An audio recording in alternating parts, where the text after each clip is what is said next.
নিচে নিচে ছোট মনে করি আল্লাহর দরবারে হাত উঠে বলে, ও মালিক, তুমি আমাকে মুসলমানদের খলিফা বানাইছো, আর আমার রাজ্যের ভিতরে আমার মদিনার শহরের মধ্যে একজন মহিলা আমাকে ভর্ৎসনা দিতেছে, তোমার আদালতে আমার জন্য অভিশাপ করতেছি। আয় আল্লাহ, আমি দুনিয়াতেই তার সমাধান চাই, আখিরাতে যেন মহিলা আমার বিরুদ্ধে নালিশ না দায়ের করতে পারে। হযরত উমর দৌড়া চলে গেল, যা মুদির ম্যানেজারকে ডাক দিয়া বলতেছে, মুদির তাল হেলাম, আয় আয় আয় আমার কাছে আয়, খাদ্য গুদামের ভান্ডারের চাবিটা আমার কাছে দাও। খাদ্য গুদাম থেকে গুদাম খুলি আটার বস্তা নিয়া দুইজনকে বলতেছি, দাও আমার পিঠের মধ্যে দাও, এই বস্তাটা আমার পিঠের মধ্যে উঠায়া দাও। সরদার দো আলমের এত বড় একজন সাহাবী, প্রধান সাহাবীদের ভিতরে থেকে একজন বড় সাহাবী, দুইটা আটার বস্তা নিয়ে আসছে, বলে একটা আমার পিঠের মধ্যে উঠায় দাও, আর একটা রাখো। দুজন তারা বলতেছে, গো আমিরুল মুমিনিন, আপনি আমরা থাকতে আপনার পিঠের মধ্যে আটার বস্তা থাকবে, এটা আমাদের কেমন কথা, কেমনে আমরা এটা মেনে নেব? দেন আমরা নিয়ে যাই। কোথায় নিয়ে যেতে হবে আপনি আমাদেরকে বলেন, সেখানে আমরা নিয়ে যাব। আমিরুল মুমিনিন ওমর বলেন, না না, এই আটার বস্তা আমার পিঠের মধ্যে উঠায় দাও, আমি হক আদায় করতে চাই। আমিরুল মুমিনিন ওমর রাদিয়াল্লাহু আনহু এত বড় একজন খলিফা, নিজের নিজে অপরাধী মনে করে নিজের পিঠের মধ্যে আটার বস্তা নিয়ে হাঁটে হাঁটে পা পা করে তাঁবুর সামনে চলে গেল। যা দরজার মধ্যে টাক টাক করে আওয়াজ করতেছেন, এ ঘরের দরজা খোলো। আর ওই মহিলা বলতেছে, কে আপনি? কে? বলে, আমি প্রথম রাতে তোমার ঘরের দরজায় টোকা দিয়েছিলাম, এখন আবার আসছি গভীর রজনীতে তোমার ঘরে। বলে, আমার ঘরে কোনো খাবার নাই, কোনো মুসাফিরকে আমি খাবার দিতে পারবো না। বলে, না না, খাবার দেওয়া লাগবে না, খাবার দেওয়া লাগবে না, আমি খাবার নিয়ে আসছি। মহিলাটা ভিতর থেকে ভয় পেয়ে গেছে, এত রাত্রে আমার ঘরে মনে হয় ডাকাত প্রবেশ করতে চায়। বলে, খাবার আনেন আর যা আনেন, আমি এত রাত্রে ঘরের দরজা খুলবো না, আমার ঘরে কোনো পুরুষ মানুষ নাই, আমি একজন বৃদ্ধা মহিলা, আমার ঘরে ছোট ছোট দুইটা সন্তান আছে, তাদেরকে আমি কোনো খাবার দিতে পারতেছি না, আপনি যে হন না কেন আপনি চলে যান। হযরত ওমর চিন্তা করলেন, মহিলাটা ডাকাতের ভয়ে ঘরের দরজা খুলতেছে না, আমি আর এখানে থাকবো না, তার যে প্রয়োজনে আসছে সেই প্রয়োজন মিটে আমি চলে যাব। ওমর রাদিয়াল্লাহু আনহু বলে, মা, আমার পরিচয় আমি বলবো না, তবে তোমার ঘরের দরজার সামনে তোমার সন্তানদের জন্য খাবার আমি রেখে গেলাম, আমি চলে গেলাম, তুমি খাবারগুলো নিয়ে যাও। ওমর রাদিয়াল্লাহু আনহু ঘরের দরজার সামনে খাবারগুলো রেখে আটার বস্তা রেখে চলে গেল, আর তার কানের মধ্যে শুধু সেই কথাটা বাজতেছে, হায় রে, এই মহিলা যদি আল্লাহর আদালতে আমাকে বিরুদ্ধে যে নালিশ করেছে, আমার গলায় গামছা লাগা নাকি আমাকে সে হাসরের ময়দানে জিজ্ঞেস করবে, তার স্বামী কিছুদিন আগে জিহাদের ময়দানে যায় শহীদ হয়েছে, বাচ্চাগুলো এখন খাবার পায় না, শুধু কান্না করতেছে, আমি ওমর সেখানে কি জবাব দেব আল্লাহর আদালতে? আল্লাহর আদালতে মহিলাকে এই কথা বলে যখন চলে আসলো, ফজরের আযান দিল, আযানের ইমামতি করলেন, ইমামতি করার পর সাহাবায়ে কেরামদেরকে ডাক দিয়া বলে, ও সাহাবীরা, তোমাদের সামনে আজকে একটা বিচার হবে, যেই বিচার তোমাদের জন্য শিক্ষা হবে। সব সাহাবীরা তোমরা বসবা, আজকে এমন একজনের বিচার হবে, যেই বিচার তোমাদের জেনে রাখা দরকার, এমন বিচার একজনের হবে, যে বিচার সব তোমরা সাক্ষী থাকবা, তোমাদের সাক্ষী উপস্থিতির মাধ্যমে একজন মানুষের বিচার হবে। ওমর রাদিয়াল্লাহু আনহু দুইজন সাহাবীকে পাঠিয়ে দিলেন, যাও ওই তাঁবুর ভিতরে একজন বৃদ্ধা মহিলা আছে, তোমরা সেই মহিলাকে নিয়ে মসজিদে নববীর মধ্যে শামিল হয়ে যাও। এমন তাবুর ঠিকানা বলল। সেখানে যাওয়ার পর মহিলারাকে যায় পাইল। পাওয়ার পর দুই সাহাবী যায় বললেন, ও মা গো, আপনাকে হযরত আমিরুল মুমিনিন ওমর রাদিয়াল্লাহু আনহু আপনাকে বলেছে মসজিদে নববীতে যাওয়ার জন্য। বলে কেন? কয় আমরা জানি না কেন, তবে এতটুকু শুনেছি আজকে নাকি সেখানে একজনের বিচার হবে। এই বিচারের সাক্ষী আমরা সবাই নিজে হয়ে যাব। আসেন। আল্লাহ পাক বলেন, ইয়া আইয়ুহাল্লাযীনা আমানুত্তাকুল্লাহ, ইয়া আইয়ুহাল্লাযীনা আমানুত্তাকুল্লাহা ওয়াবতাগু ইলাইহিল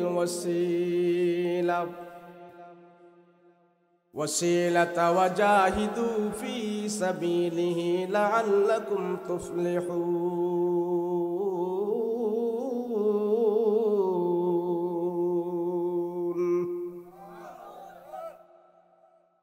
এই আয়াতের ভিতরে আল্লাহ পাক তামাম দুনিয়ার মানুষদেরকে ডাক দেয়া কয়, মুমিন মুসলমানদেরকে ডাক দেয়া কয়, ইমানদারদেরকে ডাক দেয়া কয়, ইয়া আইয়ুহাল্লাযীনা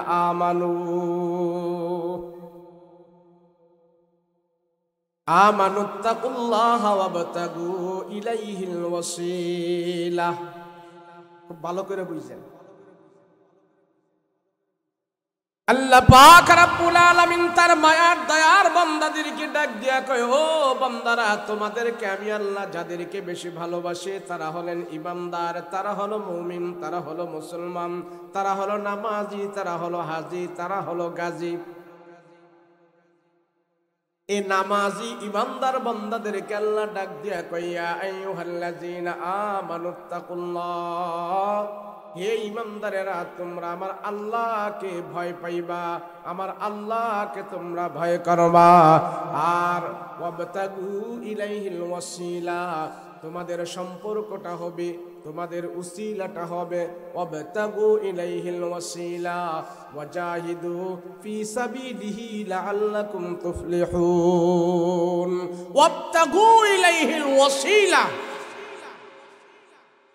মুফাসসিরিন কেরাম এখানে চার শ্রেণীর মানুষের কথা বলছেন। কয় শ্রেণী? চার শ্রেণী। তারা দুনিয়াতে সবচেয়ে বেশি সফল হবে। কারা? ওয়াবতাগু ইলাইহিল ওয়াসিলা ওয়াজাহিদু ফি সাবিলিহি লাআল্লাকুম তুফলিহুন। এটার সম্পূর্ণ ফুল কথা বলার সময় এখন না, সুযোগ না। আমি শুধু বলতে থেকেছি এটা, বান্দারে আল্লাহ এত সবচেয়ে বেশি ভালোবাসা কেন বান্দারে আবার আল্লাহ কাফের মুশরিকের হাতে পিঠা খাওয়াইতেছে, কারণটা কি? তাহলে ভালোবাসার দরকার ছিল কি? কথা বুঝেননি? একটা লোক উঠলে ওয়াজ করুন না, মন চাইলে এখন চলে যান, 1 মিনিট সময় আছে, আর নাইলে আধা ঘন্টা পরে দোয়া করবো, দোয়ার মধ্যে সামিল হইবেন। রাজি আছেন? কথা কয় না দি? রাজি আছেন? আমি বুঝি আপনারা কোন জাতের ওয়াজ পছন্দ করেন, আমি এতটুকু বুঝি।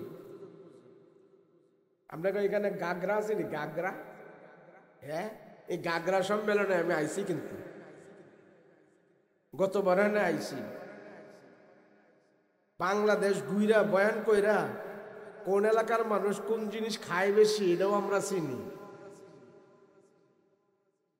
কোন এলাকার মানুষের কোন জিনিস পছন্দ বেশি এটা আমরাও জানি। বগুড়া গেলে খাওয়ায় আলুর ঘাটি, এটারে কয় মজিব ঘাটি। হ্যাঁ, বুঝেন না? তো হেরা ঘাটি বেশি পছন্দ করে। ওই জামালপুর গেলে খাওয়ায় গরুর গোস্ত দিয়া আর চাউলের গুঁড়া দিয়া একটা খাবার বানায়। এটার কি খাবার জানে কয়, এটা আমি মুখে দিলে খাইতেই পারি না। তো এক এক দেশের মানুষ এক এক খাবার খায়, সব খাবারের নাম জানি, আর সব খাবারের নাম যেহেতু জানি, ওয়াজ করে আমরা এটাও বুঝি কোন এলাকার মানুষ কোন ওয়াজ খাইতে চায়। তো আপনারাও কি খাইতে চান আমি জানি। যদি সুযোগ হয় আপনাদের খাওন যদি দিতে পারি, আল্লাহ যদি বের করে মুখ দিয়ে সেটাও আমি।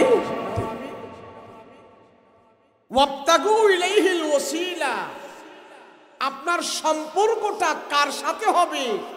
সম্পর্ক হলে আপনি পদে পদে বিজয় অর্জন করবেন, সফলতা লাভ করবেন। সেই কথাটাই কোরআনের আয়াতের ভিতরে আল্লাহ পাক বলছে।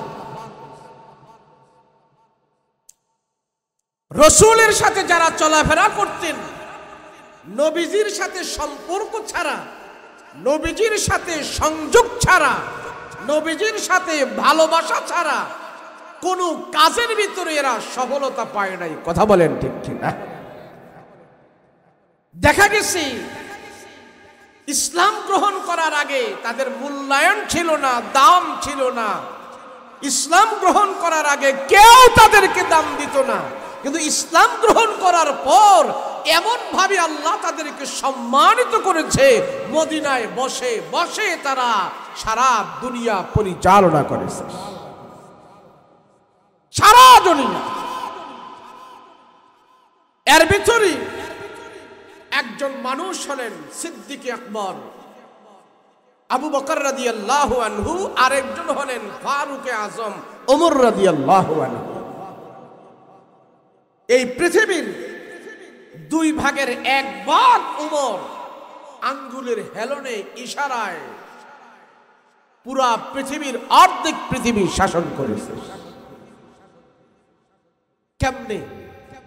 রসুলের সাথে তাদের সংযোগ হয়েছিল, সংযোগের কারণে আল্লাহ পাক তাদেরকে বিজয় দান করেছিলেন। এই কথাটাই আল্লাহ এই আয়াতের ভিতরে বলেছেন। হযরত ওমর কেমন একটা মানুষ ছিলেন? ইসলাম গ্রহণ করার পূর্বের যুগের ইতিহাস যদি আমরা, ওমরের ইতিহাস যদি আমরা জানি,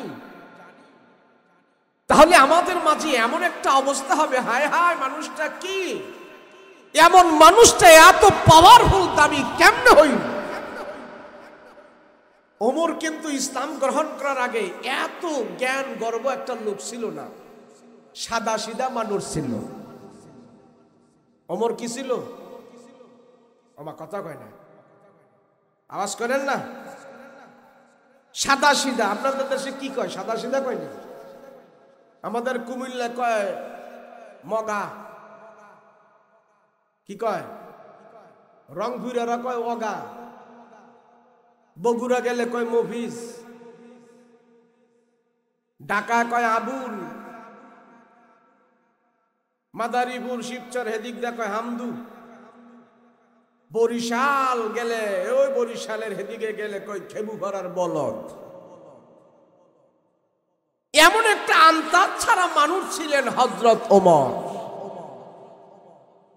সেই ওমরকে আল্লাহ পাক এমন একটা মানুষ দিয়ে, আল্লাহ হযরত ওমর এই মানুষটাকে দিয়ে অর্ধেক পৃথিবী পরিচালনা করেছে।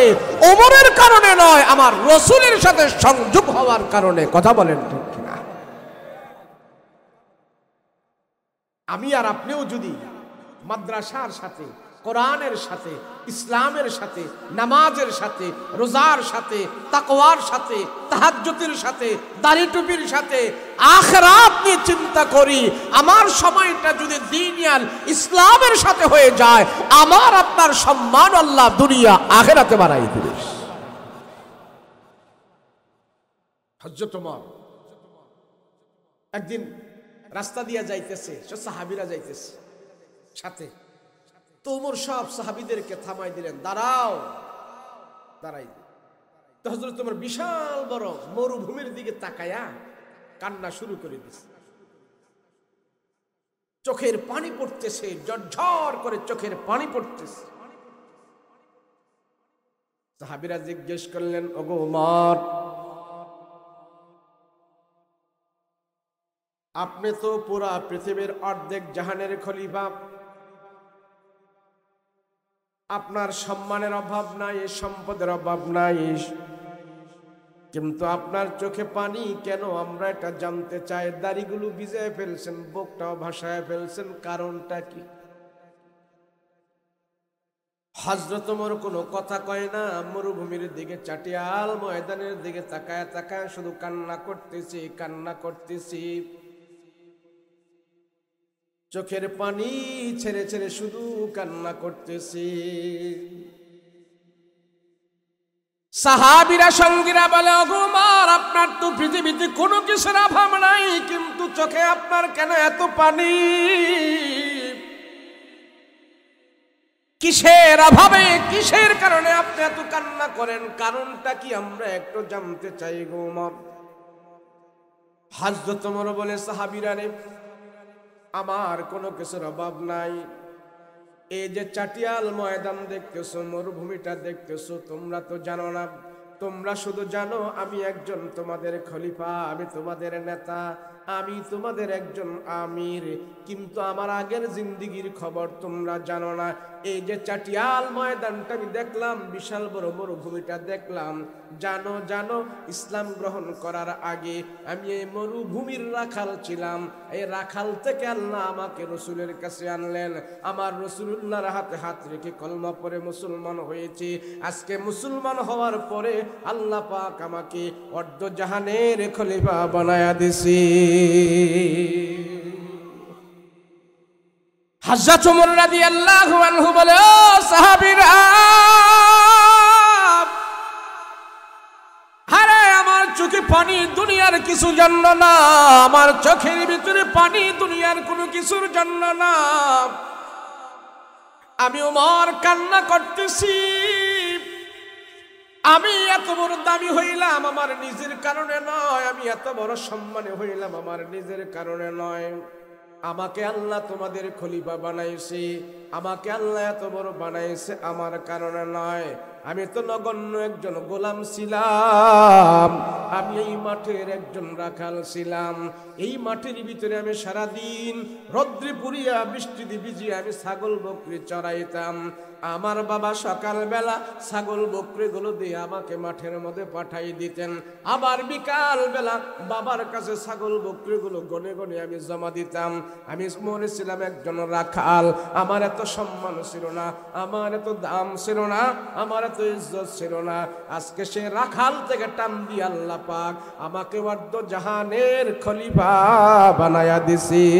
আগের কথাগুলো আমার মনে পড়ে গেছে, ওই রাখালগিরির কথাগুলো আমার মনে পড়ে গেছে, সেই জন্য আমার চোখ দিয়া পানি বের হয়ে গেছে। আল্লাহু আকবার। তা কি বলা হয় কৃতজ্ঞ বান্দা, সেই হইল শুকরগুজার বান্দা। আগে আমার কিছুই ছিল না, এখন 2-3 পোলা বিদেশ যায়, অনেক টাকা কামায়, ব্যবসা করে অনেক টাকা কামায়। এই জন্য আমি আগের দিন ভুলে গেছি আমি যেন অভাবে ছিলাম, এখন আর আমার মনে হয় না। কথা বলেন ঠিক কিনা? আগে আমার ছেলে মেয়ে নিয়ে আমি খেতে পারতাম না, অভাবে ছিলাম, কিন্তু এখন আমার অভাব নাই, টাকা পয়সার অভাব নাই, মান সম্মানের অভাব নাই, সব কিছু পায়া আমার আগের দিনগুলো আমি ভুলে গেছি। এখন মানুষকে কোনো মানুষ মনে করি না, ডনকে আর মনে করি, দাম্ভিকতা দেখায়া চলি, গরম দেখায়া চলি। সেই জন্য আল্লাহর রাসূল বলেন, তুমি হইলা আল্লাহর দরবারে একজন অকৃতজ্ঞ বান্দা। হযরত ওমর বলে, আমি এখন খলিফা হইলাম, তাম দুনিয়ার অর্ধেক পৃথিবীর মানুষ আমার কথা শুনে, আর আমি এখন যদি মস্তানি করে চলি, হাওমাও করে চলি, সবাইকে আমি তাকাব্বুরি দেখায়া চলি। না না সাহাবীরা রে, এই মাঠটা দেখে আমার আগের কথা মনে হয়েছে। আমার বাবা একদিন সকালবেলা আমাকে ছাগল বকরি দিয়া মাঠের মধ্যে বের করে দিয়েছি, আমি সারাদিন ছাগল বকরি চড়াইছি। হযরত ওমর রাদিয়াল্লাহু আনহু মাঠের মধ্যে ছাগল বকরিগুলো নিয়া সারাদিন ঘাস পানি খাওয়ায়া বিকাল বেলা বাবার কাছে এনে জমা দিত। একদিন দুপুর বেলা প্রচন্ড রৌদ্রের মধ্যে হযরত ওমর একটা ওটের নিচে যা বসে গেল, ওটের নিচে যা বসলেন একটু ছায়ার জন্য, আরামের জন্য।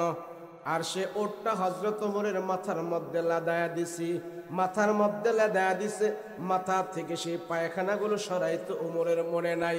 বিকাল বেলা যখন নাকি উট বকরি নিয়ে আবার বাবার কাছে যে হাজিরা দিল, জমা দিল, বাবা জিজ্ঞেস করে, ওমর রে, তোর মাথার মধ্যে ওটের পায়খানা কেন, কারণটা কি?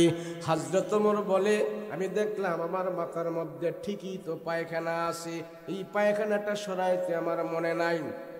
তখন আমার বাবাকে আমি বললাম, প্রচন্ড রৌদ্রের ভিতরে আমি একটু আরামের জন্য, ছায়ার জন্য আমি যাই ওটের নিচে যাই বসছিলাম। বাবা, দুপুর বেলা ওটটা আমার মাথার মধ্যে পায়খানা করে দিছি। আমার পায়খানা মাথা থেকে সরাইতে আর মনে নাই। সেই দিন আমার বাবা আমাকে আফসোস করে বলেছে, আরে ওমর, তোরে দুনিয়াতে আমি কেমনে লালন পালন করে তোরে আমি কি করব। আমার বাবা আমাকে নিয়ে আফসোস করেছে। আমার বাবা আমাকে একটা বেকল বোকা শোকা ছেলে ভাবছি, ভাইবা আমাকে নিয়ে শুধু চিন্তা করেছে দুনিয়াতে তুমি কেমনে চলবা, কেমনে চলবা। আমি হইলাম আমার বাবার বোকা শোকা একটা সন্তান।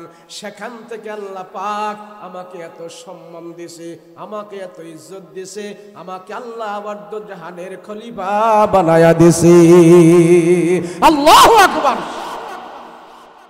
মানুষ এই জন্য আল্লাহ রসুল বলে, সংযোগটা তোমার রসুল্লাহর সাথে যখন হবে, রসুল তো নাই, নবী তো নাই, সংযোগ এখন কার সাথে হবে? কোরআনের সাথে হবে, মাদ্রাসার সাথে হবে, আলেম ওলামার সাথে হবে। ইনশাআল্লাহ আমার আপনার সম্মান আল্লাহ পাক বাড়ায়া দিবে। কথা বলেন ঠিক কিনা? এটা আমাদের সম্পর্ক, সংযোগ সব হয়ে গেছে এখন মোবাইলের সাথে, ফেসবুকের সাথে, গানের সাথে, নির্বাচনের সাথে, নেতার সাথে। কথা বলেন ঠিক কিনা? আমাদের সম্পর্ক এখন নেতার সাথে বেশি। কার সাথে? পাতি নেতা, বড় নেতার সাথে, বড় নেতা তার উপরের সাথে, তার উপরের সাথে, সব নেতার সাথে বেশি আমাদের সংযোগ। দেখেন না, নেতার সাথে মিলে যদি একটা ছবি উঠানো যায়, আবার এই ছবি রাস্তার মোড়ে মোড়ে টানাইয়া দেখে দেখে কি কত খুশি হয়। হয় কি হয় না? নেতাও গাছের আগায়, কর্মীও গাছের আগায়। একসাথে ফটো উঠেছে তো দুইজনে। এখন নেতাও গাছে, কর্মীও গাছে, কি আনন্দ, কি ফুর্তি। এখন দেখা গেছে বিপদ যখন আসছে, নেতায় দেশ ছেড়া ফালাইছে, কর্মী আর ফালাইতে পারে না, এটা বিড়া খাইয়া মরে। সম্পর্ক হয়েছে তো আমার নেতার সাথে, আরে আমার আপনার সম্পর্ক তো হবে হাবিবুল্লাহ মুহাম্মদুর রাসূলুল্লাহ সাল্লাল্লাহু আলাইহি ওয়াসাল্লামের সাথে। কথা বলেন ঠিক কিনা? এর জন্য আল্লাহ রসুল বলেন, তোমার সম্পর্ক ভালো জিনিসের সাথে যখন হবে, তোমার সম্মান আল্লাহ দুনিয়া আখিরাতে বাড়াই দিবে। প্রত্যেকটা এলাকায় যাদের মাদ্রাসা আছে, মাদ্রাসার সাথে সম্পর্ক রাখবেন। রাজি আছেন ইনশাআল্লাহ? হযরত ওমর আফসোস করে বলে, ও দুনিয়ার মানুষ, ইসলাম গ্রহণ করার আগে আমার কোনো মূল্য ছিল না, আমার কোনো দাম ছিল না। জানো আমি দামি, কত দামি হয়েছে জানো? আল্লাহ আমাকে এত সম্মান করেছে, আমি তার মূল্য কিভাবে পরিশোধ করব?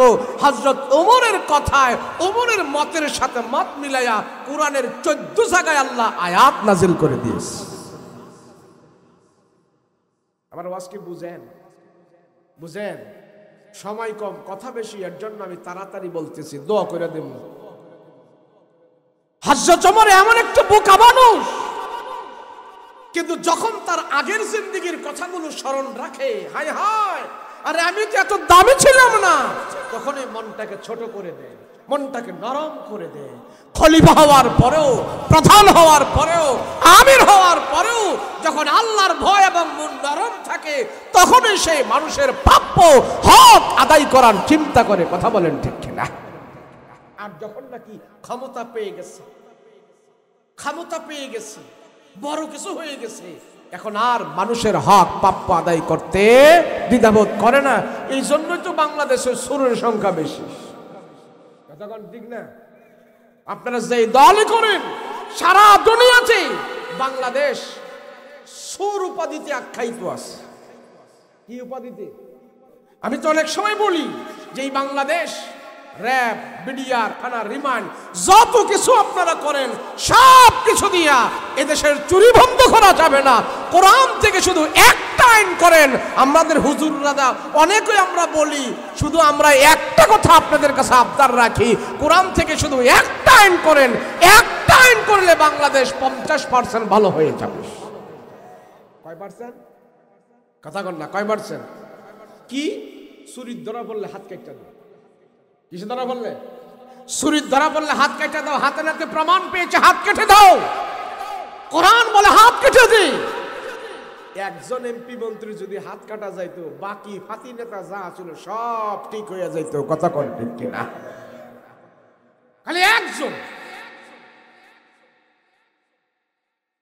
রাসূল পাক সাল্লাল্লাহু আলাইহি ওয়াসাল্লামের কাছে সুর ধরা পড়ছে, একটা মহিলা সুর। তো ওই মহিলা সুরের নাম হইল ফাতেমা। তো এক সাহাবী যায় বলতেছে, ইয়া রাসূলুল্লাহ, আপনার মেয়ের সাথে আমাদের ফাতেমার সাথে নামটা তার মিল আছে, তার যদি হাত কাটা যায় ফাতেমার নামের তো বদনাম হবে, নবীজি আপনি একটু কনসেপ্ট করা যায় কিনা? রসুল বলে, স্বয়ং আমার মেয়েও যদি ছুরির মধ্যে ধরা খাইতো, আমি রসুল তার হাত পর্যন্ত কেটে দিতাম, তার হাত পর্যন্ত আমি কেটে দিতাম। বাংলাদেশ 53 বছর বয়স হয়েছে এই দেশ। কয় বছর স্বাধীন হয়েছে? কয় বছর হয়েছে? 53 বছর স্বাধীন হয়েছে। এই 53 বছরের ভিতরে এই দেশের চুরি বন্ধ করতে পারে নাই। কথা বলেন ঠিক কিনা? পারছে? বন্ধ করতে পারছে? আরো চুর বাড়ছে। মুরগা চুরির নিয়ে জেলখানার ঢুকায়, জেলখানাতে আইয়াসে প্রতিজ্ঞা করে, মুরগা চুরি করে জেলখানার ঢুকছি, এখন আর মুরগা না, গরু চুরি করবো। গরু চুরি নিয়ে জেলখানার ঢুকাইছে, হ্যাঁ লজ্জায় পড়ে গেছে। গরু চুরি করে জেল খাইতেছি 2 বছর, এখন তো গরু চুরি করবো না, মানুষ খুন করবো। কথা কোন ঠিক কিনা? আরো বাড়ে। তাহলে র্যাব, পুলিশ, বিডিআর দিয়ে চুরি বন্ধ করা যাবে না। কোরআনের একটা আইন করো, একটা আয়াতের আইন করো, চুরি বন্ধ হয়ে যাবে। কথা বলেন ঠিক কিনা? সৌদি আরবে টাকার বস্তা ভরে থাকলো, এদিক সেদিক তাকায়, ধরার সাহস পায় না, ধরার সাহস পায় না। ইয়ার পরও মক্কা মদিনায় মাঝে মাঝে চুরি হইয়া যায়। এক কিচ্ছা করছিলাম, ছোট্ট করে কিচ্ছাটা কইলাইতাম নি। জাপানের তারা সারা দুনিয়াতে টেকনোলজি আবিষ্কার করছে। জাপানের তারা চিন্তা করলো, আমরা এত কিছু বানাইছি, এই মেশিন, কত কিছু বানাইলাম, আমরা সারা পৃথিবীতে চোর ধরার মেশিন বানাইয়া সাপ্লাই দিব, এটা খুব বেশি চলবো। তো জাপানের তারা কয়, এত টেকনোলজি আবিষ্কার কইরা আমরা চোর ধরার মেশিনটা যদি আবিষ্কার করতে পারি, তো সারা দুনিয়াতে আমাদের সুনাম আরো বাড়বে। এখন জাপানের তারা চোর ধরার মেশিন বার করছে। চোর ধরার মেশিন যে বার করছে, এটা আমগো নিজেকে দেশে আগে টেস্ট করি। তো চোর ধরার মেশিন হ্যাঁ বার কইরা জাপানের মোড়ে মোড়ে লাগাইছে, লাগাইয়া সারা সিদ্ধান্ত নিল 2 মাস পরে যাই আমরা মেশিনটা চেক করবো, দেখবো কয়জন চোর ধরা পড়ছে। তো জাপানের অলিতে গলিতে চোর ধরার মেশিন লাগাইয়া 2 মাস পরে যায় চোর চেক করতে গেছে, মেশিন খুলে দেখে চোর ধরা পড়ছে 5 জন। কয়জন? 5 জন। তো জাপানের তাকে দেখা দেখি আমেরিকার তারা বলতেছে, হায় রে, সারা দুনিয়া আমরা মাতাব্বুরি করি, আমগো কথাই চলে, এ চোর ধরার মেশিন তো আমগো দেশে লাগাইতে হবে। এখন তারা চোর ধরার মেশিন লাগাইছে। মেশিন লাগাইয়া 2 মাস পরে আমেরিকার তারা গেছে, চোর ধরার মেশিন চেক কইরা চোর কয়টা ধরা পড়ছে দেখতে। যায়া দেখে চোর ধরা পড়ছে আমেরিকাতে, মেশিনে চোর ধরা পড়ছে 20 জন। কয়জন? 20 জন। সৌদি আরবের তারা চিন্তা করতেছে, সারা দেশে যখন মেশিন লাগাইছে, আমেরিকা লাগাইছে, জাপান লাগাইছে, আমাদের দেশে বিভিন্ন আজনবীরা এসে বাস করে, মক্কা মদিনার বদনাম হয়, মাঝে মাঝে চুরি করে, আমাদের দেশে তো মেশিন লাগানোর দরকার। এখন সৌদি আরবের তারাও এই গবেষণা করে জাপানের মেশিন লাগাইছে, মক্কার অলিতে গলিতে, মদিনায় পয়েন্টে পয়েন্টে, মোড়ে মোড়ে মেশিন লাগাইয়া এরা গেছে চেক করতে। 2 মাস পরে চেক করতে যায় দেখে চোর ধরা পড়ছে 50 জন। কয়জন? 50 জন।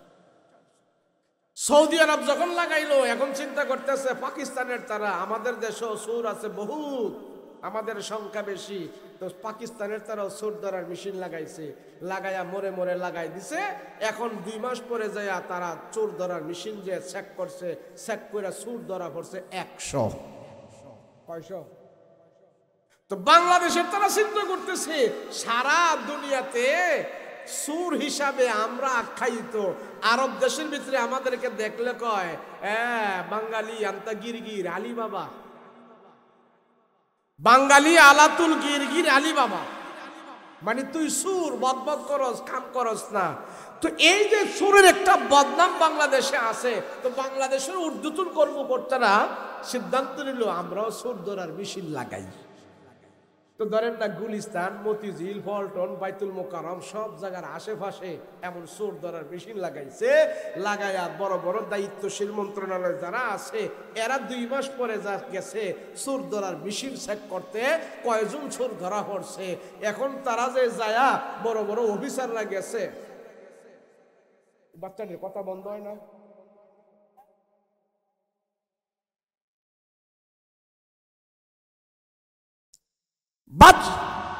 সব গেছে যে ঊর্ধ্বতন কর্মকর্তারা গেছে যে পাকিস্তান সুর ধরার মেশিন লাগাইছে, সৌদি লাগাইছে, আমেরিকা লাগাইছে, জাপান লাগাইছে, আমরাও মেশিন লাগাই।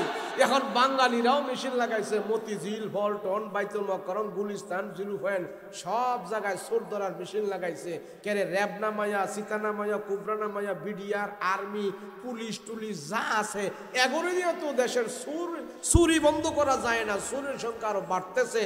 যখন নাকি সব জায়গায় মেশিন লাগাইছে, ঊর্ধ্বতন কর্মকর্তারা গেছে সুর ধরার মেশিন চেক করতে। 2 মাস পরে গেছে কয়জন সুর ধরা পড়ছে দেখার জন্য। যায়া যখন সুরের মেশিনে চেক করবো সুর কজন ধরা পড়ছে, যায়া দেখে সুর ধরা পড়বো দূরের কথা, সুরের মেশিনটাই চুরি হইয়া গেছে। এটার নাম হইল দিস ইজ বাংলাদেশ। কোন দেশ? এই দেশ কি ভাই মেশিন লাগায় ভালো করা যাইব? দেশের ভিতরে 150 টাকা চুরি হয়, 1.5 কোটি টাকা চুরি হয়, 150 কোটি টাকা চুরি হয়, ব্যাংকের টাকা চুরি হয়, এত টাকা চুরি হয়। চুরি করে করে দেশও না বিদেশ নিয়ে যায়। এই দেশের সুর কোনো মানব রচিত আইন দিয়া ভালো করা যাবে না, কোরআন দিয়া ভালো করতে হবে। কথা বলেন ঠিক কিনা? সবচেয়ে বড় খুশির বিষয় হলো দেশের লক্ষ লক্ষ কোটি কোটি টাকা পাচার হয়েছে, এর ভিতরে একজন হুজুরও পাওয়া যায় নাই। কথা বলেন ঠিক কিনা? যদি দেশ ভালো হতে হয়, সমাজ ভালো হতে হয়, রাষ্ট্রের অবকাঠামো যদি ভালো করতে হয়, আমরা 53 বছর আপনা করে দেখছি, কিন্তু এখন আমরা শুধু দেখতে চাই কোরআন থেকে একটা আইন করেন। কথা বলেন ঠিক কিনা? শুধু একটা, আর কিছু না। হযরত ওমর রাদিয়াল্লাহু আনহু চোর ধরা পড়ছে, ওই জেলখানায় ঢুকায় নাই, সাথে সাথে তার হাত কাটা দিছে। জেলে বন্দি রাইখা 10 বছর 20 বছর বন্দি রাইখা মামলা চালাইয়া ডিসমিস করে চোর ভালো করা যাবে না। হাতে হাতে ধরা পড়ছে, হাত কাটা দাও, প্রমাণ পাওয়া গেছে, হাত কেটে দাও, আর কিচ্ছু লাগবে না। কথা বলেন ঠিক না? ওমর রাদিয়াল্লাহু আনহু আল্লাহর ভয় নিয়ে ক্ষমতা চালাইছে। হযরত ওমর ক্ষমতা পাওয়ার পর তার আগের জিন্দেগির কথা ভুলে নাই। হযরত ওমর মদিনার প্রেসিডেন্ট হওয়ার পর, মুসলমানদের প্রধান হওয়ার পর আগের জিন্দেগি ভুলে নাই। আল্লাহ বলেন যারা কৃতজ্ঞ বান্দা হয়, যারা কৃতজ্ঞ বান্দা হয়, আমি আল্লাহ তাদেরকে সব দিক দিয়ে আমি সাহায্য করি, আমি সাহায্য করি, আমি সব দিক দিয়ে তাদেরকে বরকত দান করি। হযরত ওমর হাঁটি হাঁটি পা পা করে রাতের বেলা কার বাসায় কি অবস্থা, কোন মানুষের ঘরে খাবার নাই, কোন মানুষের ঘরে অভাব, কোন মানুষের কি প্রয়োজন, সব কিছু রাতের বেলা ঘুরে ঘুরে ঘুরে ঘুরে দেখতেন আর হাঁটতেন আর খবর নিতেন, কার কি প্রয়োজন, কার কিসের অভাব। হযরত ওমর মরুভূমি দিয়ে হাঁটতেছে, রাস্তায় মরুভূমির রাস্তা দিয়ে হাঁটতেছে হাঁটতেছে হাঁটতেছে। হযরত ওমর দেখতেছেন ওই মরুভূমির ভিতরে একটা তাঁবু গাড়া আছে, আর তাঁবুর সেখানে কৌটা দেখা যায়, আলো দেখা যায়, কেরোসিনের আলো দেখা যায়, ল্যাম্প দেখা যায়। হযরত ওমর হাঁটি হাঁটি পা পা করে যখন নাকি রাস্তা দেয়া যাচ্ছে আর কান লাগা শুনতেছে, ওই তাঁবুর ভিতর থেকে কান্না আসতেছে, ফেল ফেল করে কান্না আসতেছে, কান্না আওয়াজ হযরত ওমর পাইতেছে। একটু সামনে যখন গেল, এবার হযরত ওমর রাদিয়াল্লাহু আনহু দেখতেছে ঘরের ভিতরে একজন বৃদ্ধা মহিলা আওয়াজ করে করে বলতেছে, আমি যদি ওমরকে পাইতাম হাসরের ময়দানে ওমরের সাথে যদি আমার দেখা হয়, আমি ওমর কি গলার মধ্যে গামছা লাগায়া টাইনা টাইনা জিজ্ঞেস করতাম, ওমর আমার খবর কেন তুমি রাখো নাই? আমার স্বামী কিছুদিন আগে জিহাদের ময়দানে গিয়া শহীদ হয়েছে, আমার ঘরে 3টা বাচ্চা আজকে 3-4 দিন ধরে কোনো খাবার পায় না। আমার ঘরের স্বামীর খবর রাখে নাই, আমার বাচ্চারও খবর রাখে নাই। আমিরুল মুমিনিন হয় হযরত উমর, আমার ঘরের খবর রাখে নাই, একজন শহীদের পরিবারের খবর রাখে নাই। ওমরকে যদি হাসরের ময়দানে আমি পাই, ওমরের গলায় গামছা লাগায়া লাগায়া টাইনা টাইনা আমি জিজ্ঞেস করব, কেন আমার খবর ওমর রাখে নাই? হযরত ওমর মহিলার ঘরের পিছনে দাঁড়িয়ে দাঁড়িয়ে কথাগুলো শুনতেছে আর নিজের নিজে ছোট মনে করতেছে আর বলতেছেন, আয় আল্লাহ, একজন মা ঘরের ভিতর থেকে আমাকে এরকম বর্ষনা দিতেছে, আমি তোমার আদালতে কি জবাব দেব, কি জবাব দেব? হযরত ওমর যায় ঘরের দরজার মধ্যে টাক টাক করে আওয়াজ দিল। আওয়াজ দেওয়ার পর ঘরের ভিতর থেকে বলো, কে কে? মনে হয় কোনো মুসাফির আসছে। ঘরের ভিতর থেকে মহিলা বলে, আমার ঘরে কোনো খাবার নাই, আমি কোনো মুসাফিরকে খাবার দিতে পারবো না। যান যান, আমার ঘরে কোনো খাবার নাই, বের হয়ে যান। আমার ঘরে খাবার নাই, কোনো মুসাফিরকে আমি খাবার দিতে পারবো না। আগের কালে মানুষেরা রাতের বেলা মানুষের বাড়িতে যায় যায় ভিখারিরা ভিক্ষা করেছে, ভাত কালেকশন করেছে, এটা অনেক যুগের আগের কথা। হযরত ওমর যায় যখন নাকি মানুষের ওই মহিলার ঘরের দরজায় আওয়াজ দিছে, আর ভিতর থেকে মহিলা বলতেছে, আমার ঘরে কোনো খাবার নাই, আজকে কাউকে আমি ভিক্ষা দিতে পারবো না, চলে যান।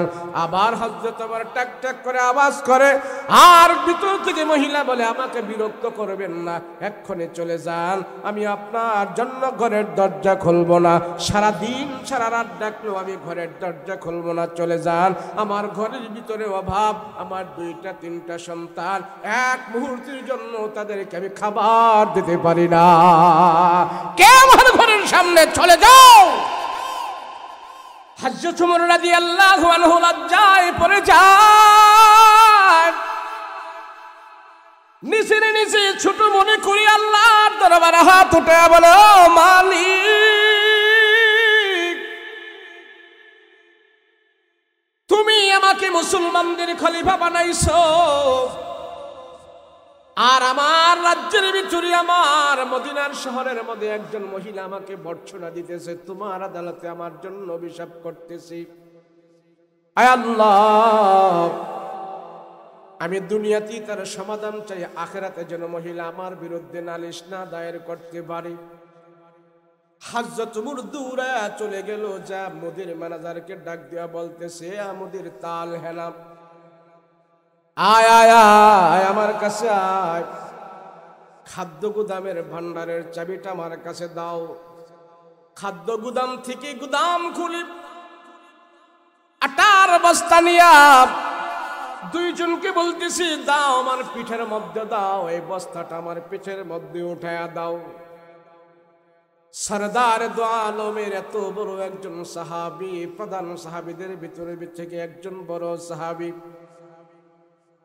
2টা আটার বস্তা নিয়ে আসছে, বলে একটা আমার পিঠের মধ্যে উঠায় দাও, আর একটা রাখো। দুজন তারা বলতেছে, ওগো আমিরুল মুমিনিন, আমরা থাকতে আপনার পিঠের মধ্যে আটার বস্তা থাকবে, এটা আমাদের কেমন কথা, কেমনে আমরা এটা মেনে নেব? দেন আমরা নিয়ে যাই। কোথায় নিয়ে যেতে হবে আপনি আমাদেরকে বলেন, সেখানে আমরা নিয়ে যাব। আমিরুল মুমিনিন ওমর বলেন, না না, এই আটার বস্তা আমার পিঠের মধ্যে উঠায় দাও, আমি হক আদায় করতে চাই। আমিরুল মুমিনিন ওমর রাদিয়াল্লাহু আনহু এত বড় একজন খলিফা, নিজের নিজে অপরাধী মনে করে নিজের পিঠের মধ্যে আটার বস্তা নিয়ে হাঁটে হাঁটে পা পা করে তাঁবুর সামনে চলে গেল। যা দরজার মধ্যে টাক টাক করে আওয়াজ করতেছেন, এ ঘরের দরজা খোলো। আর ওই মহিলা বলতেছে, কে আপনি? কে? বলে, আমি প্রথম রাতে তোমার ঘরের দরজায় টোকা দিয়েছিলাম, এখন আবার আসছি গভীর রজনীতে তোমার ঘরে। বলে আমার ঘরে কোনো খাবার নাই, কোনো মুসাফিরকে আমি খাবার দিতে পারবো না। বলে না না, খাবার দেওয়া লাগবে না, খাবার দেওয়া লাগবে না, আমি খাবার নিয়ে আসছি। মহিলাটা ভিতর থেকে ভয় পেয়ে গেছে, এত রাত্রে আমার ঘরে মনে হয় ডাকাত প্রবেশ করতে চায়। বলে খাবার আনেন আর যা আনেন, আমি এত রাত্রে ঘরের দরজা খুলবো না, আমার ঘরে কোনো পুরুষ মানুষ নাই, আমি একজন বৃদ্ধা মহিলা, আমার ঘরে ছোট ছোট দুইটা সন্তান আছে, তাদেরকে আমি কোনো খাবার দিতে পারতেছি না, আপনি যে হন না কেন আপনি চলে যান। হযরত ওমর চিন্তা করলেন মহিলাটা ডাকাতের ভয়ে ঘরের দরজা খুলতেছে না, আমি আর এখানে থাকবো না, তার যে প্রয়োজনে আসছে সেই প্রয়োজন মিটায় আমি চলে যাব। ওমর রাদিয়াল্লাহু আনহু বলে মা, আমার পরিচয় আমি বলবো না, তবে তোমার ঘরের দরজার সামনে তোমার সন্তানদের জন্য খাবার আমি রেখে গেলাম, আমি চলে গেলাম, তুমি খাবারগুলো নিয়ে যাও। ওমর রাদিয়াল্লাহু আনহু ঘরের দরজার সামনে খাবারগুলো রেখে আটার বস্তা রেখে চলে গেল। আর তার কানের মধ্যে শুধু সেই কথাটা বাজতেছে, হায় রে, এই মহিলা যদি আল্লাহর আদালতে আমাকে বিরুদ্ধে যে নালিশ করেছে, আমার গলায় গামছা লাগা নাকি আমাকে সে হাসরের ময়দানে জিজ্ঞেস করবে, তার স্বামী কিছুদিন আগে জিহাদের ময়দানে যায় শহীদ হয়েছে, বাচ্চাগুলো এখন খাবার পায় না, শুধু কান্না করতেছে, আমি ওমর সেখানে কি জবাব দেব আল্লাহর আদালতে, আল্লাহর আদালতে। মহিলাকে এই কথা বলে যখন চলে আসলো, ফজরের আযান দিল, আযানের ইমামতি করলেন, ইমামতি করার পর সাহাবায়ে কেরামদেরকে ডাক দিয়া বলে, ও সাহাবীরা, তোমাদের সামনে আজকে একটা বিচার হবে, যেই বিচার তোমাদের জন্য শিক্ষা হবে। সব সাহাবীরা তোমরা বসবা, আজকে এমন একজনের বিচার হবে, যেই বিচার তোমাদেরও জেনে রাখা দরকার, এমন বিচার একজনের হবে, যে বিচার সব তোমরা সাক্ষী থাকবা, তোমাদের সাক্ষী উপস্থিতির মাধ্যমে একজন মানুষের বিচার হবে। ওমর রাদিয়াল্লাহু আনহু দুইজন সাহাবীকে পাঠিয়ে দিলেন, যাও ওই তাঁবুর ভিতরে একজন বৃদ্ধা মহিলা আছে, তোমরা সেই মহিলাকে নিয়ে মসজিদে নববীর মধ্যে শামিল হয়ে যাও। এমন তাঁবুর ঠিকানা বলল, সেখানে যাওয়ার পর মহিলারাকে যায় পাইল, পাওয়ার পর দুই সাহাবী যায় বললেন, ও মা গো, আপনাকে হযরত আমিরুল মুমিনিন ওমর রাদিয়াল্লাহু আনহু আপনাকে বলেছে মসজিদে নববীতে যাওয়ার জন্য। বলে কেন? কয় আমরা জানি না কেন, তবে এতটুকু শুনেছি আজকে নাকি সেখানে একজনের বিচার হবে, এই বিচারের সাক্ষী আমরা সবাই নিজে হয়ে যাব। আসেন। বৃদ্ধা মহিলা থরথর করে ভয় পেয়ে যান, হায় রে, রাতের বেলা হযরত ওমরকে আমি কত গালিগালাজ করেছি, আর এখন আমার বিচার মনে হয় মসজিদে নববীতে হবে। ওমরের কানে মনে হয় কেউ যেন আমার কথাগুলো লাগায় দিছে, এই জন্য ওমর আমার প্রতি ক্ষিপ্ত হয়ে গেছে। বৃদ্ধা মহিলা থরথর করে কাঁপতেছে, চোখের পানি ফেলে ফেলে কান্না করতেছে, গো আল্লাহ, রাষ্ট্রের আমিরুল মুমিনিনকে আমি ক্ষুধার যন্ত্রণায় তারে অনেক বকাঝকা দিয়েছি, অনেক রাগ করেছি, গো আল্লাহ, এখন আমার কি হবে, এখন আমার কি হবে? হযরত ওমর আমাকে তালাশ করেছে, সবাইয়ের সাক্ষী রেখে নাকি আমার বিচার হবে, আমি এখন কর্মটা কি? বৃদ্ধা মহিলাকে ধরে ধরে যখন নাকি মসজিদে নববীতে ওমর রাদিয়াল্লাহু আনহুর সংসদে এসে হাজির করল, হযরত ওমর রাদিয়াল্লাহু আনহু দেখলেন ওই মহিলাটার সাথে দুইটা বাচ্চাও মহিলা নিয়ে আসছে। বাচ্চাও নিয়ে আসার পর হযরত ওমর ডাক দিয়া বলে, মা, পর্দা করে সুন্দর করে আসতেছেন, ভালো কথা, আপনি ওখানে থাকেন না গো মা, আমি আপনাকে একটু জিজ্ঞাসা করতে চাই, কি ব্যাপার, আপনি কয়দিন ধরে অনাহারে আছেন, কয়দিন ধরে আপনার সন্তানগুলো খাবার পায় না, আমি আপনার সব কথা শুনেছি, সব কথা শুনেছি। এই কথা বলার পর ছোট্ট বাচ্চারা ডাক দিয়া বলে, ও মা, এই ব্যক্তির হযরত ওমরের কথাটা শুনে আমার মনে হইতেছে রাতের বেলা যে মুসাফির আমাদের ঘরের দরজায় গিয়েছিল, মোটা কণ্ঠের একটা আওয়াজ দিয়ে আমাদেরকে বলেছিল খাদ্য রাখা আছে। এই কণ্ঠের আওয়াজটা এই ব্যক্তি থেকে আমরা পাইতেছি। ওনার আওয়াজটার মতোই তো রাতের বেলার আওয়াজ ছিল। মহিলা আরো ভয় পাওয়া গেছে, হাই রে ওমরকে আমি যে এত গালিগালাজ করেছি, মনে হয় ওমর আমার ঘরের দরজায় দাঁড়ায় দাঁড়ায় শুনছি। হযরত ওমর বলে, ও মা আপনি ভয় পায়েন না, ভয় পায়েন না, আপনাকে কষ্ট দেওয়ার জন্য এখানে আনি নাই। হযরত ওমর নিচ থেকে একটা গামছা নিয়ে মহিলার হাতের মধ্যে দিল, হাতের মধ্যে দিয়া বলে, এ মা আমার কল্লাটা আগায়া দিলাম, আপনি গামছা দিয়ে আমাকে টাইনা টাইনা সবার সামনে আপনি দেখায়া দেন, আর আপনার মনের আশা আপনি পুরা করে দিন। আমাকে হযরত ওমর বলে, মা তোমার ঘরের ভিতরে আমি খাবার দিতে পারি নাই, তুমি রাতের বেলা আল্লাহর আদালতে অভিযোগ করেছো, আল্লাহকে বলেছো হযরত ওমরকে পাইলে আমি গলায় গামছা লাগায়া টাইনা টাইনা হাসরের ময়দানে জিজ্ঞেস করব, আমি তোমার কথাগুলো শুনছি,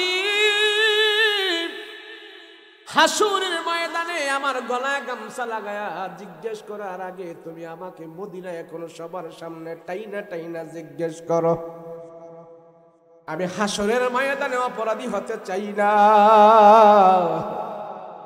আমি ওমর দুনিয়াতে আমার অনেক নাম আছে, সুনাম আছে। রসুল বলছেন নবীজির পরে নবী হইলে আমার নাকি আল্লাহ নবী বানাইতো।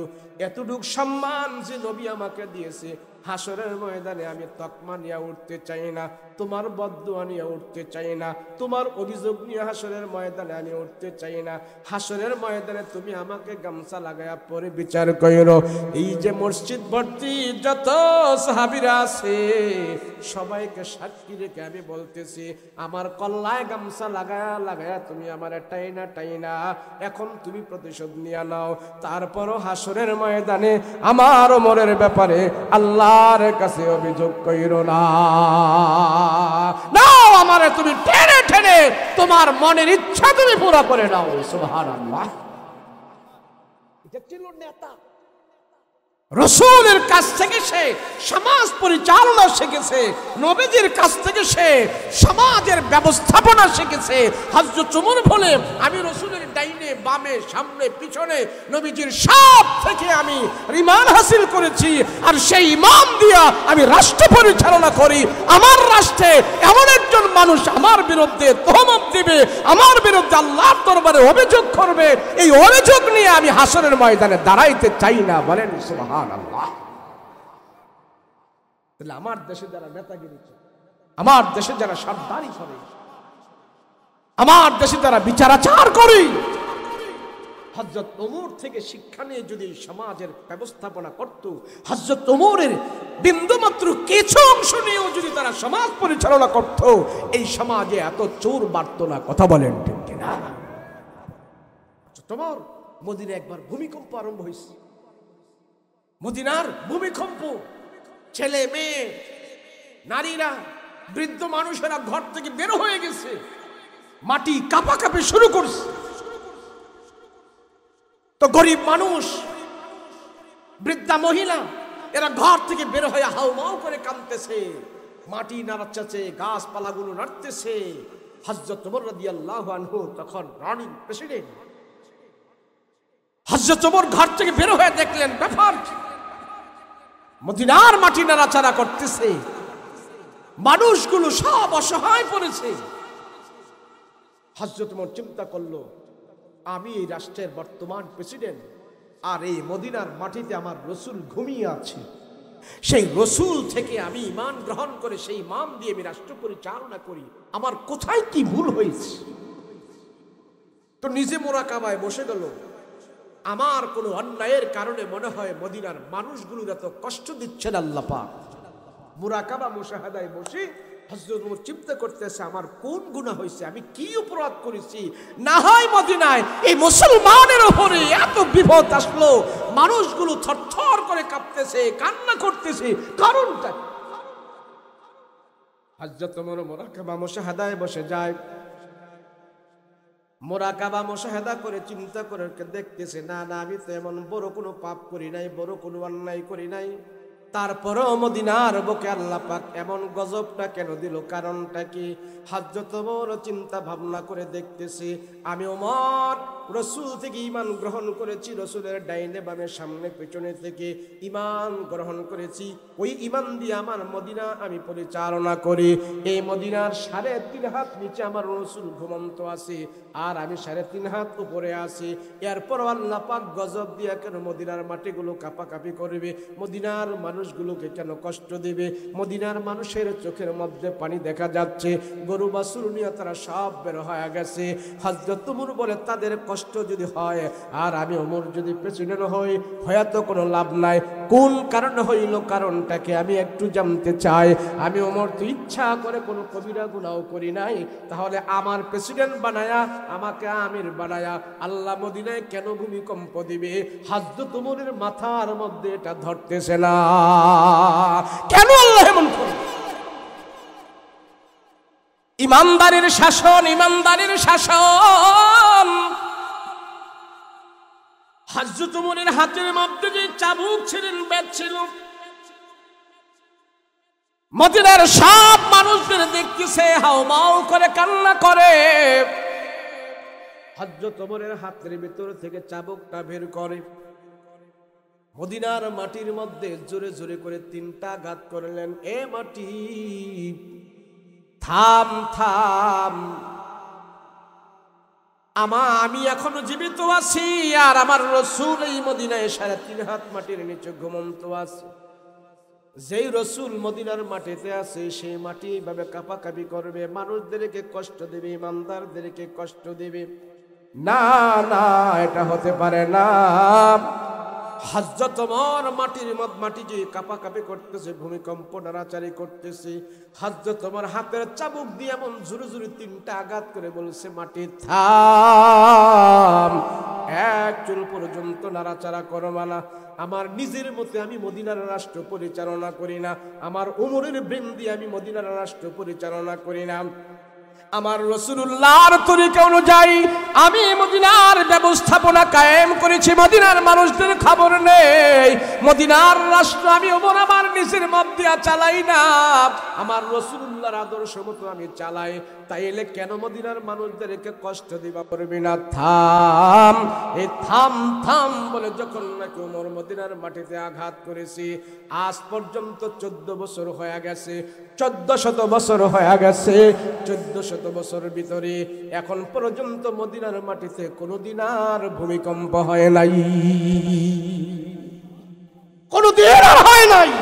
ইমানদারের শাসন, ইমানদারের আঘাত এত আল্লাহ কবুল করেছে।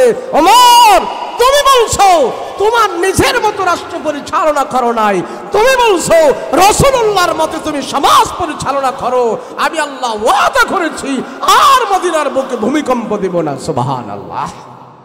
আজ 1500 বছর মদিনার হেরামের হুদুদে, মদিনার সীমানায় ভূমিকম্প এখন পর্যন্ত হয় নাই। সুবহানাল্লাহ।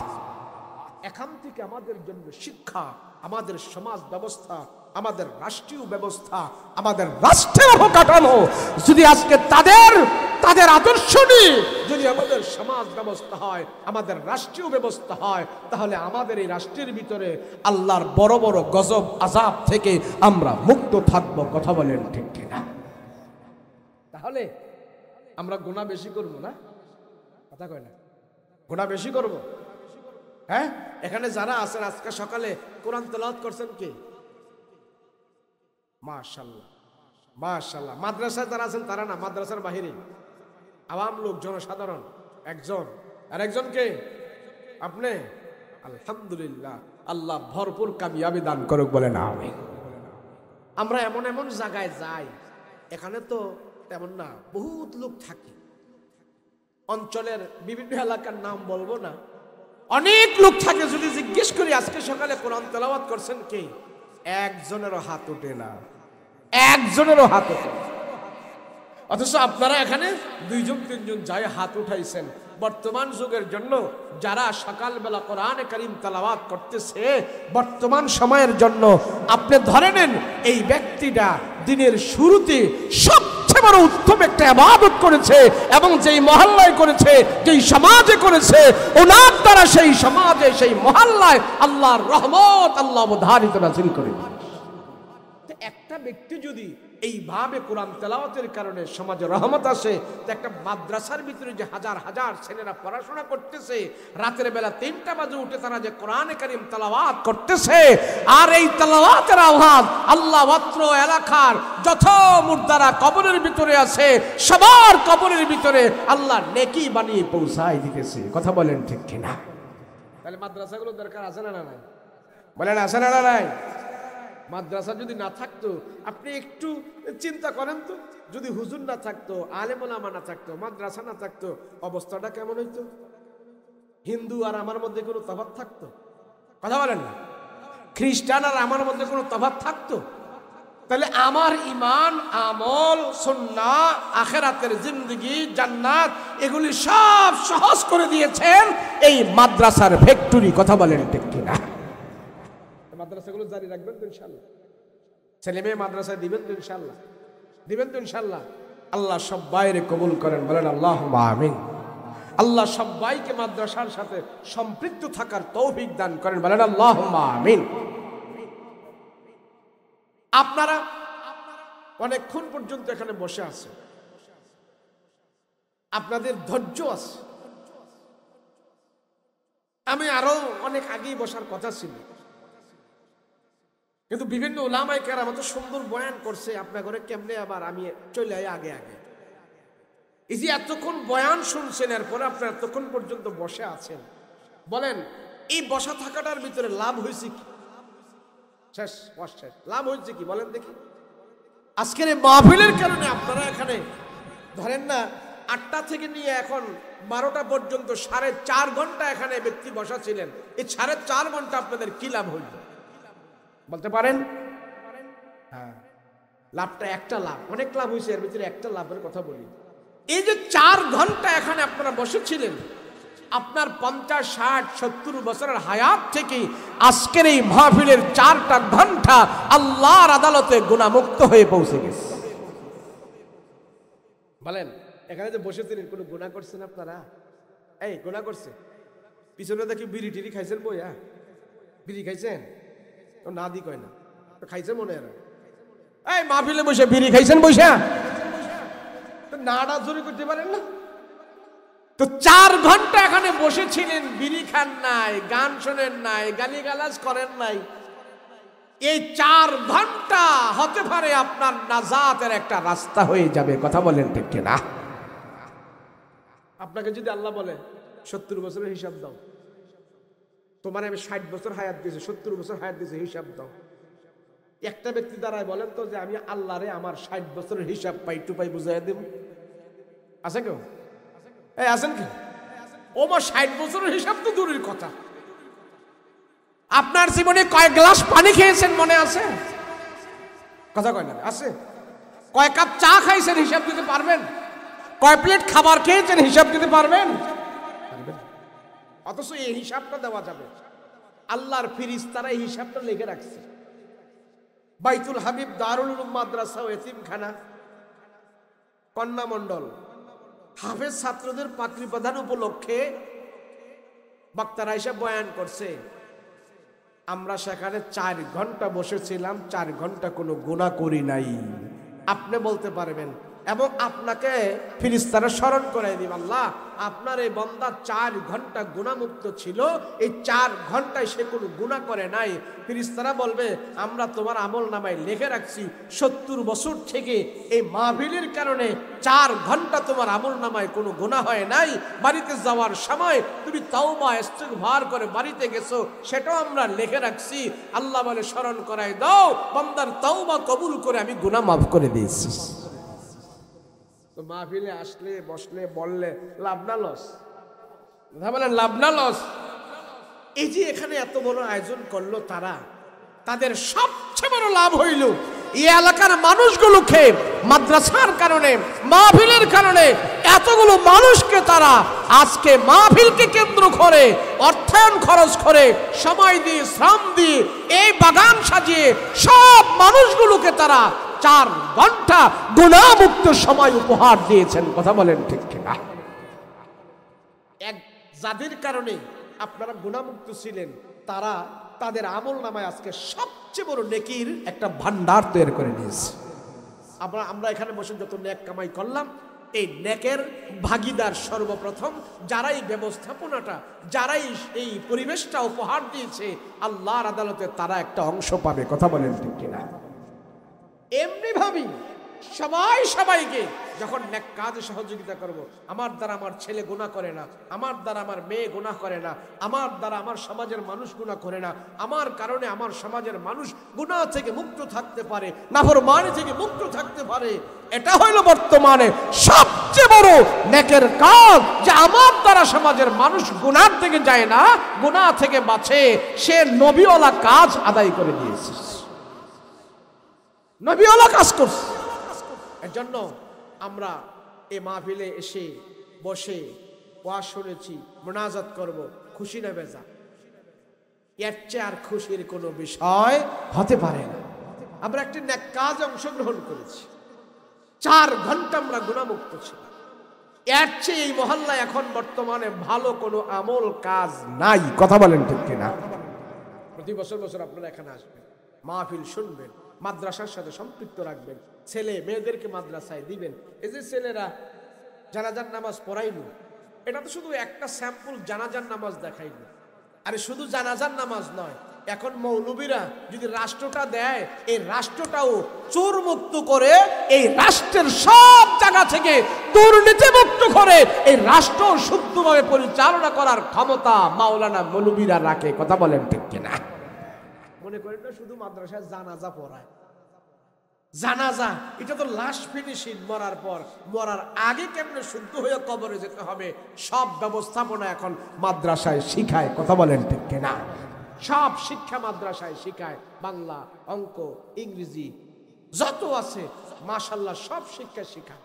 এমনকি মাদ্রাসার ছেলেরা যদি প্রাইমারি স্কুলে এখন পরীক্ষা দেয়, 1 থেকে নিয়ে যতটি ছাত্র মাদ্রাসার ছাত্র প্রাইমারি স্কুলে পরীক্ষা দিবে, আমার এলাকায় রাধানগর একটা মাদ্রাসা আছে, হাফেজনগর, সে মাদ্রাসার নাম এরা চিনি।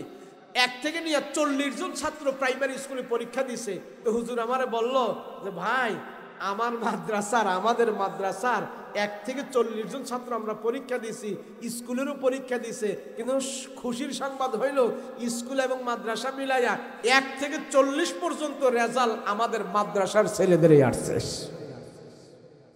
তা আমি চিন্তা করলাম, একটা প্রাইমারি স্কুলে সরকার কত বেতন দেয়, রেশন দেয়, আফা, ম্যাডাম, স্যার, দপ্তরি কত কিছু রাখতেছে টাকা দিয়া, কিন্তু মাদ্রাসায় এত টাকা দেয় না। তারপরও মাদ্রাসার ভিতরে আমরা প্রাইমারি স্কুল থেকে সুশিক্ষা বেশি দিচ্ছি, ভালো শিক্ষা বেশি দিচ্ছি। কথা বলেন ঠিক কিনা? আমি প্রাইমারি স্কুলের বিপক্ষে নয়, পক্ষে, কিন্তু আমার মাদ্রাসারও পক্ষে। কথা বলেন ঠিক কিনা? সন্তানদেরকে মাদ্রাসায় দিলে লাভ হয়, লস হয় না। কথা বলেন, লাভ হয়? এই মাদ্রাসায় পড়ালে লাভ হয়? কেমনে লাভ? আমাদের কুমিল্লা অঞ্চলে একটা প্রথা ছিল, জানি না, কুমিল্লা নোয়াখালীর ওদিকে অনেক আগের একটা প্রথা ছিল। এক বাপের যদি 5টা পোলা থাকতো, তাহলে একটা পোলা যদি একটু মগা টগা থাকতো, ল্যাংরা বেরিঙ্গা কানা কুইরা থাকতো, এইটার এন্না ভাবে মাদ্রাসায় ভর্তি করাইতো।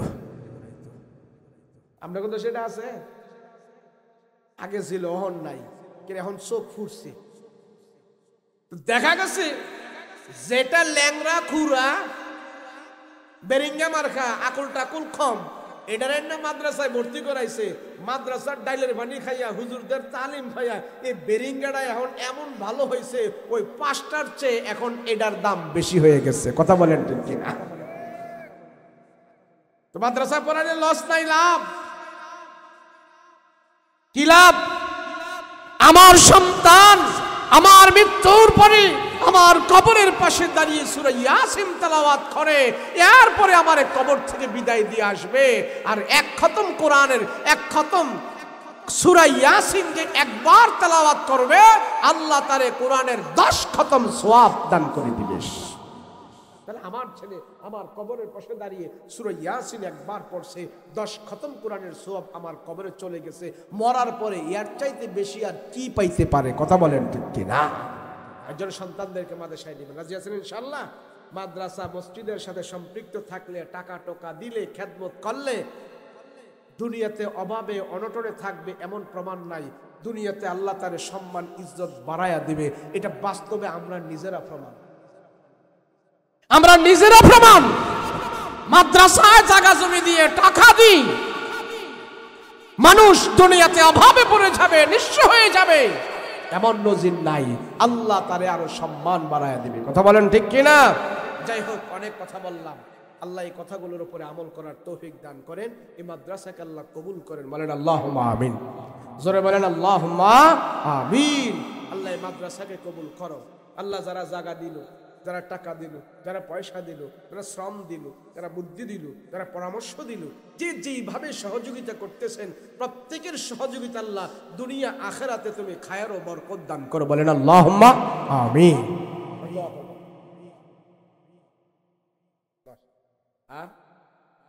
সবাই সবার জন্য দোয়া করবেন, রাজি আছেন ইনশাআল্লাহ? সবাই সবার জন্য আমরা দোয়া করি। আল্লাহ সবাইকে কবুল করেন। বলেন আল্লাহুম্মা আমিন। আস্তাগফিরুল্লাহ।